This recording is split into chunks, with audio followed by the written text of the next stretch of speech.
सुरू करा बरं सगळ्यांनी.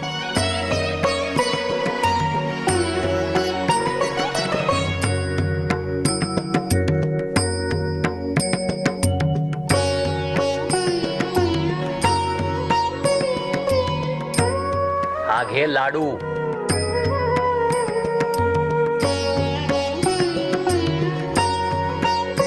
घे.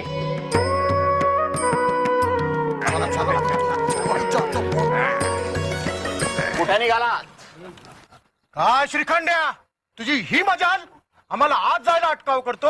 अहो कदाचित त्याला माहित नसेल नाथांनी आज आपल्याला पित्र म्हणून जेवायला बोलवलंय ते. नाही नाही नाही नाही मला सगळं माहितीये, पण आता तुम्हाला जेवायला बसता येणार नाही. काय आहे, आत राणू आणि मंडळींची पंगत बसलीये ना. काय अस्पृश्यांची पंगत बसले?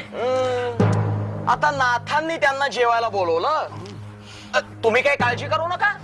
पुन्हा वाडा धुवून गोमूत्र शिंपडून पवित्र केला जाईल. हो, आंघोळ करून सोहळ्यात स्वयंपाक केला जाईल.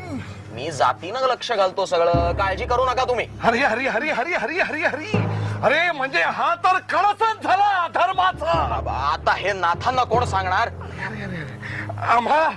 आम्हा सारख्या ब्राह्मणांना पितर म्हणून जेवायला घालण्याच्या अगोदर त्या शूद्राला जेवायला घालणाऱ्या त्या एकनाथाची मती भ्रष्ट झाली का? चला शास्त्री बुवा, चला. हा अपमान आहे आपला. हो. आज बघूया त्या पैठण मधला कुठला ब्राह्मण पितर म्हणून जेवायला येतो. चला. इथं छान मांडून बसू. चला चला बसतो आम्ही. कोण येतंय ते इथं? कोण येत आहे ते बघूया.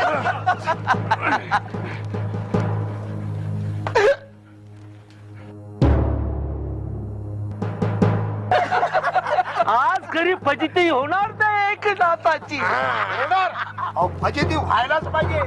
त्याशिवाय त्याला आपल्या पंडिताची किंमत नाही कळणार. हे मात्र अगदी खरं. आपली किंमत कळायलाच हवी. कळायला म्हणजे काय? कळायलाच हवी.